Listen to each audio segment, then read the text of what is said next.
Hey guys, it's Haley and welcome to another bookish video.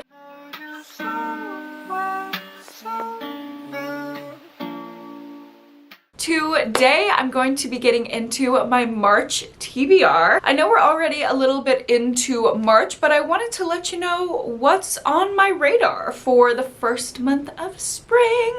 I know spring does not start until March 21st. People always get so mad at me for getting into my seasonal / mood reading for the moments before it officially begins. But if I'm anticipating it, I'm ushering it in with my reading, you know what I mean? So there are going to be some spring coded books in here, also a ton of new release thrillers, some horror that I'm interested in, and some 5-star predictions. So without further ado, let's go ahead and jump in. I'm gonna start out with new release thrillers because of course, like I do every month, I will be filming a new release thriller reading vlog, and this is gonna be the pool that I'm choosing from. Starting out, the first book that I have here is actually my March book club pick on my Pretty Girl Book Club, which I host over on Patreon. So this one will not be in the new release vlog. It will be in a Patreon exclusive vlog. If you want to see me read this, you can watch it there, but no worries if you don't want to join Patreon. I will still be touching on my book club pick and my wrap up as I always do. So my March Pretty Girl Book Club pick is Close Your Eyes and Count to 10 by Lisa Unger, and I cannot wait to read this one. It just came out, and y'all know I love a thriller with a game. This is a deadly game. Basically, this like Mr. Beast-esque celebrity is hosting the ultimate game of hide and seek on an island. But as a storm rages in, it becomes not only a game, but a chilling test of survival, something far more sinister than the social media stunt it was intended to be. So all the people on the island have to survive, and the only person each one can trust is themselves. This sounds like it's gonna be Hide meets Everyone is Watching. And Everyone is Watching, I loved that book last year. I gave it 4 stars. Hide by Kristen White, I hated that book. I gave it 1 star. I'm hoping that this just takes what I wanted Hide to be and what Everyone was Watching was and smashes them together. I would love that, and I can't wait to discuss it with the girls. I also have the new Serafina Nova Glass to read this month. It is Nothing Ever Happens Here. It says, when Shelby survives a harrowing attack that should have left her dead, she tries to move past it for herself and for her family. But 15 months later, an anonymous note appears on her windshield bearing the same threats that her attacker once made, and Shelby realizes her nightmare has only just begun. As new evidence keeps surfacing around Shelby's case, a group of well-meaning senior citizens makes the case go viral online, and the situation goes from bad to worse. Shelby cannot shake the feeling that she's being watched. Who attacked her that night? But Shelby isn't the only one with questions. Another woman, Mackenzie's husband, vanished without a trace on that same terrible night. Their suspicion that her husband is still alive out there only complicates things further. And just when they're finding new evidence, another person connected to these two goes missing. It's a race against time before her attacker becomes a killer.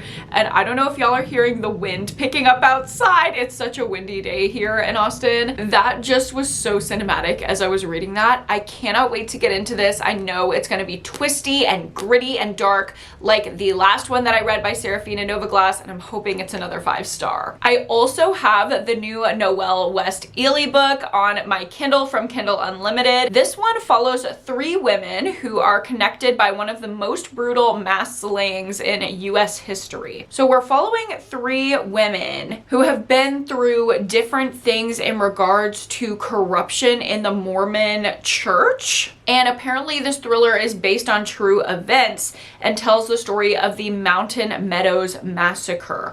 I don't know anything about that case, and I really am interested to see how a fictional story tackles this like true crime commentary. This is becoming increasingly more common in the thriller genre, is there are stories that that are based on true crime cases that add a layer of commentary and distance it from the victims by creating a fictional narrative.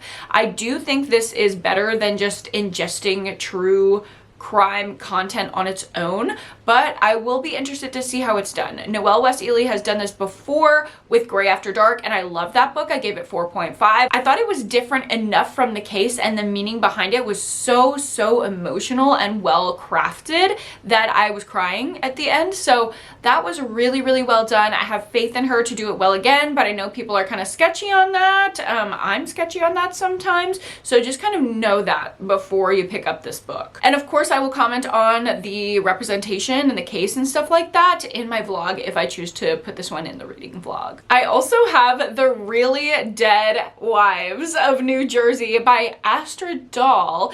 Okay, so if you watched my Perfect Bookish Day in My Life vlog, I not only bought this book in that video, but I was also reading the book in that video that this book is based around, or like a spin-off of. If you didn't watch this video, you really should. I am so proud of it. This is one of my favorite videos that I've ever made. I had such a good time making it. It's just like the perfect bookish day. Like, that's exactly what it is. And I have a huge Half Price Books haul and indie bookstore haul in that video. If you missed it, you should definitely watch it. I also read Perfume and Pain in that video by Anna Dorn. So Astrid Dahl is the main character of Perfume and Pain.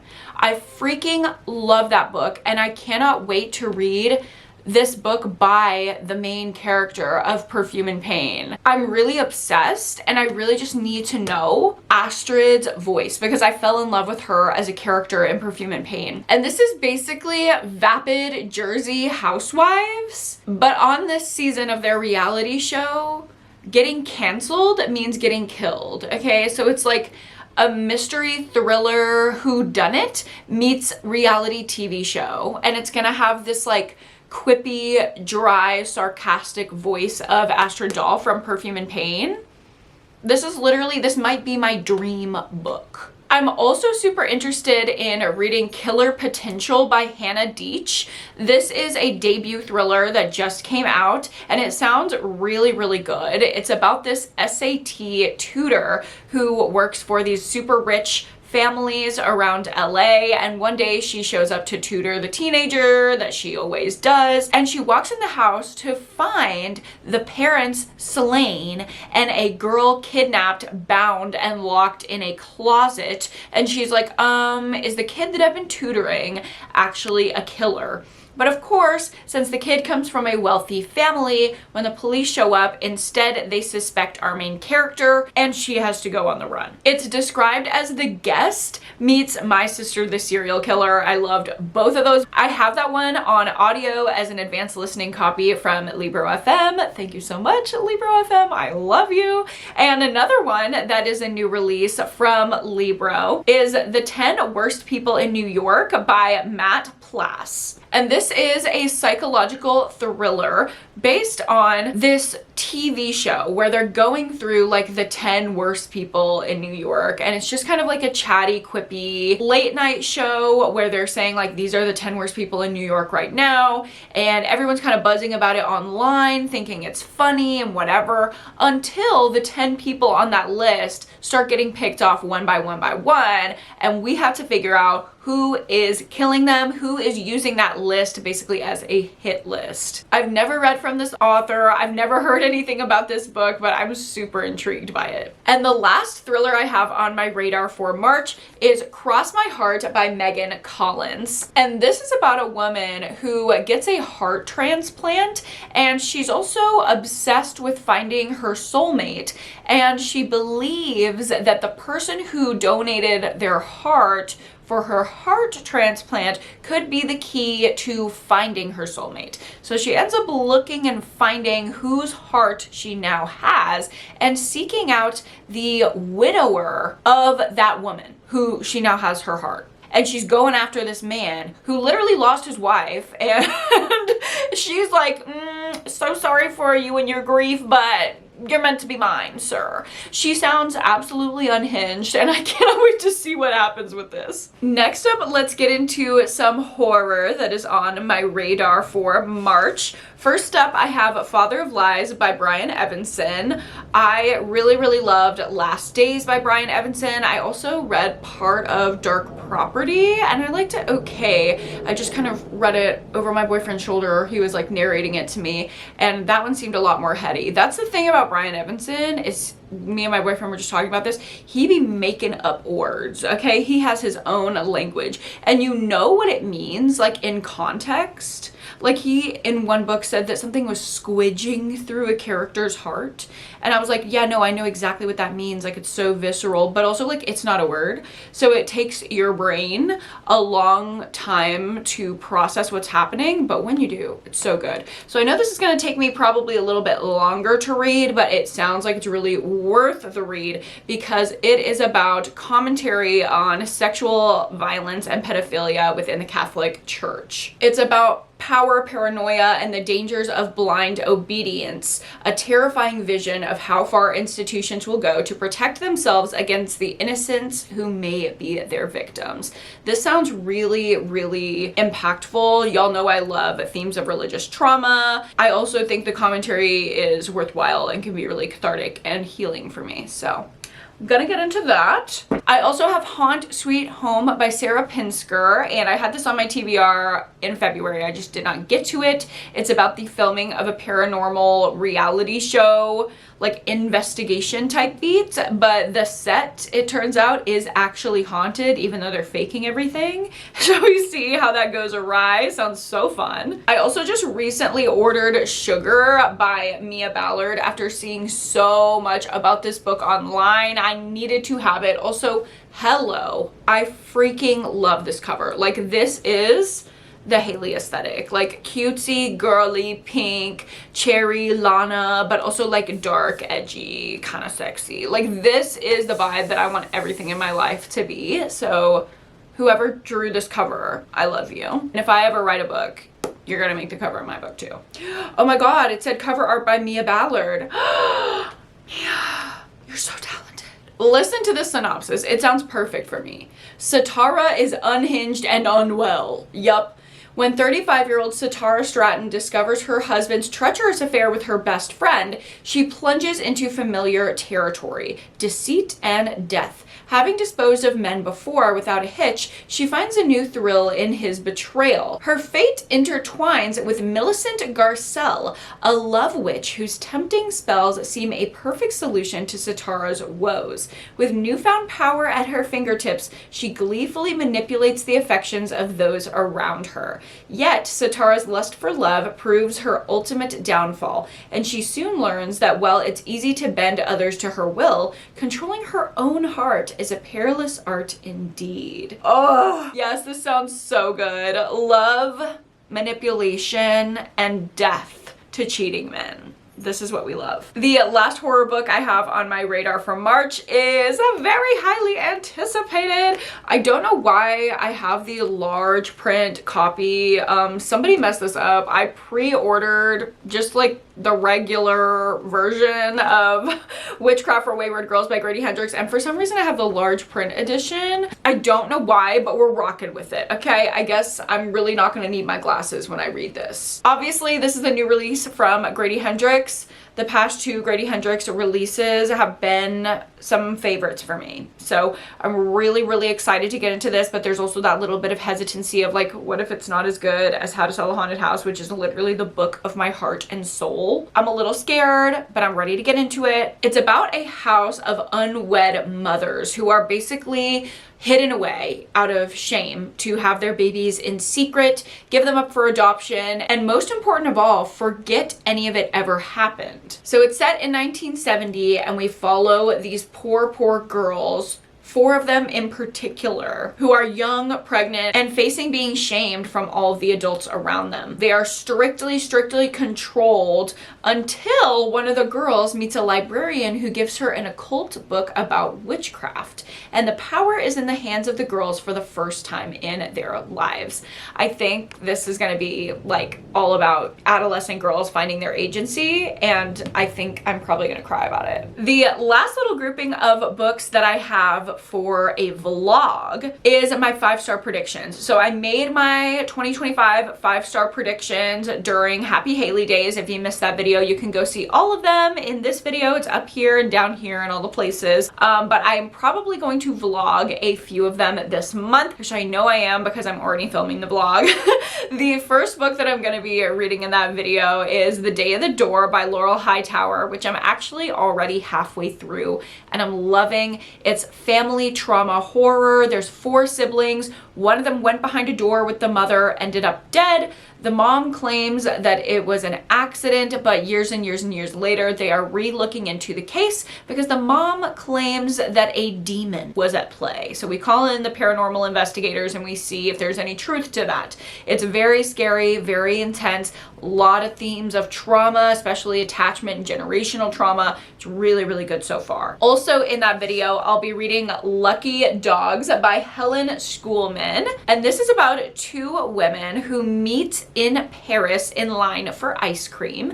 And when a lewd American tourist starts messing with them, the 2 women have the same murderous response. Bound by their fierce protection for themselves and other women, they start to form this toxic friendship because although they're kind of on the same page, they go about that in very different ways and they end up maybe being a danger to each other. I can't wait to read this. Next up, I'll be reading PTSD Radio by Masaki Nakayama. And this is really weird. It gives me The Ring vibes, but people say that it's so scary that it's been banned in like multiple countries or from multiple bookstores or whatever. It's about hair and it's giving like if you do something, this hair monster is going to get you. It literally gives The Ring. The last 5-star prediction I will be reading in that video is Marrow by Taryn Fisher. This is about a little 7-year-old girl who teams up with her wheelchair-bound neighbor and they go around taking out predators. And I just think that sounds great. Dark, funny, charming, all the things that I would want out of a thriller. So those are kind of my loose vlog TBRs for this month. Now let's go ahead and get into all the other books that I just kind of have on my radar for March. First up, I have a nonfiction book, and this looks just perfect for that idea of ushering in spring that I talked about at the beginning of the video. This is Women Living Deliciously by Florence Given. It's all about how women can fall in love with their lives in the way that suits them and specifically live through feminism in a way that suits you. Feminism doesn't have to mean burning your bra and not shaving your armpits, you know? Feminism can look different for every single woman. Me personally, I love to be feminine and cute and I like to shave my armpits, but I also like hate the patriarchy. And I think this book explores how to find that perfect balance for yourself. You can be a wife, you can like to cook and clean, and you can have like a traditional role while also examining the way that you fit within the patriarchy and demanding more agency from that. I think this is a really needed book right now and I can't wait to get into it. I do just want to name, like with that, white women were the biggest demographic that helped Trump win the election, unfortunately. So I think if you're a white woman and you find yourself like having an immediate negative reaction to ideas of feminism, you might want to look inward and assess the privilege that allows you to do that and also allows other people to be oppressed as you're just a bystander. Feminism can work for you. It doesn't mean that you have to reject everything you know.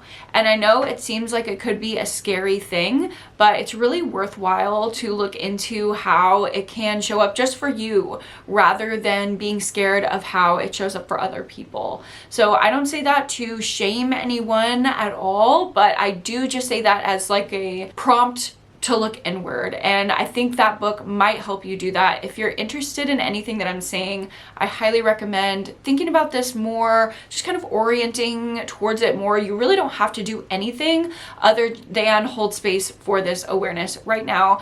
And I hope it brings you some good insight. On the topic of spring reading, I would also like to read Emily Wilde's Encyclopedia of Fairies by Heather Fawcett. This is book 1 in the Emily Wilde series, and my best friend read this book and recommended it to me. I also had quite a few girlies on Patreon recommend this to me. It's cozy fantasy. It's pretty short. It feels like this is going to be kind of perfect for me. It's about a curmudgeonly professor who journeys to a small town to study fairy folklore and discovers dark fae magic, friendship, and love in a heartwarming and enchanting tale. That sounds adorable. Perfect. I want to read this outside in my hammock in the perfect spring weather, or maybe like by the pool even if it starts to get hot towards the end of the month, which, knowing Miss Texas, she will. A little scary for the earth, but a little bit nice for me, so we will see. I also have We Could Be Rats by Emily Austen. I read a couple Emily Austen books this time last year and really loved them. They just kind of give spring to me. I don't know why. This is the story of two sisters reconnecting with each other. It sounds really character driven as two sisters grow up and start to examine their relationship dynamics and why they've detached for each other and how they can find their way back. I also have one of the books, actually the first book in the Skyland series by Kennedy Ryan. That is Before I Let Go. Also, this time last year, I read This Could Be Us, which was the second book in the Skyland series. I need to go back and read the first one in anticipation of the third and final book coming out soon to complete the trilogy. This is a super emotional romance. I gave the second book in the series 5 stars and was obsessed with it for months. Could not stop thinking about it. It also low-key helped me to gain the strength to ask for a divorce. So yeah, this series means a lot to me. I've kind of been putting off reading this one because of how much the first one affected me so deeply. I really love Kennedy Ryan's writing style and I need to dive back in. This book is about Yasmin and Josiah, who have been married, and they hope that love is enough, but it cannot save their marriage. Yasmin was not prepared for how her life fell apart, but she's finally starting to find joy again. She and Josiah have found a new rhythm, co-parenting, but like magnets, they're always drawn back to each other. And now they're wondering if they're really ready to let go of everything they once had. So I think this is going to be a second chance romance. I will not be following that trajectory in my life, but hopefully I can get something out of it regardless. I also have a YA horror book on my radar. This is Last Girls Standing by Jennifer Dugan. It's about two girly pops who basically survive a camp massacre. Okay, the equivalent of Friday the 13th happens to them at a summer camp. They are the sole survivors, and then they end up dating, which is really cute, like a little young sapphic romance. And then one of the girly pops starts suspecting, did my girlfriend like low-key have something to do with the massacre of it all? Her girlfriend's innocence is called into question. She starts to fear for her life again. Apparently it's really good. I cannot wait to get into it. And the last two books I have on my March TBR are just little things that I've thrown in here because I want to start getting into some of my newly favorite thriller authors backlists. So I have a Nicole Trope book. This is The Family Across the Street. And this is about a family whose life is seemingly perfect. Like they have this idyllic house, idyllic yard, perfect little 5-year-old twins running around. But the neighbors start to wonder why they're so isolated from the rest of the neighborhood. And on the hottest day of the year, the truth is about to come out as a tragedy unfolds behind closed doors, and the dawn chorus is split by a wail of sirens. Hogarth Street Will Never Be the Same Again. This sounds incredible, like the perfect domestic thriller of my dreams. I also have a book from Liz Nugent's backlist. This is Little Cruelties. It's about 3 brothers who are raised under the thumb of a super overbearing, what sounds like abusive mother,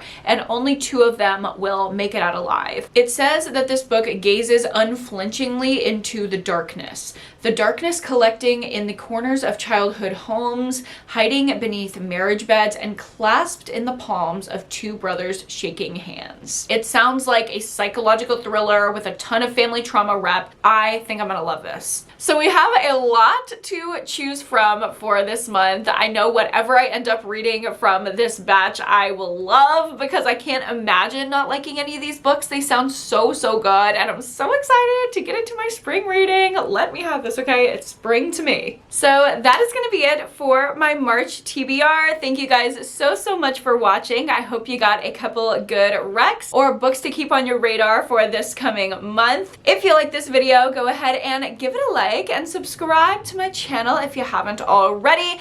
And of course, don't forget to go to therapy and read a book this week, and I will see you guys in my next one. Bye!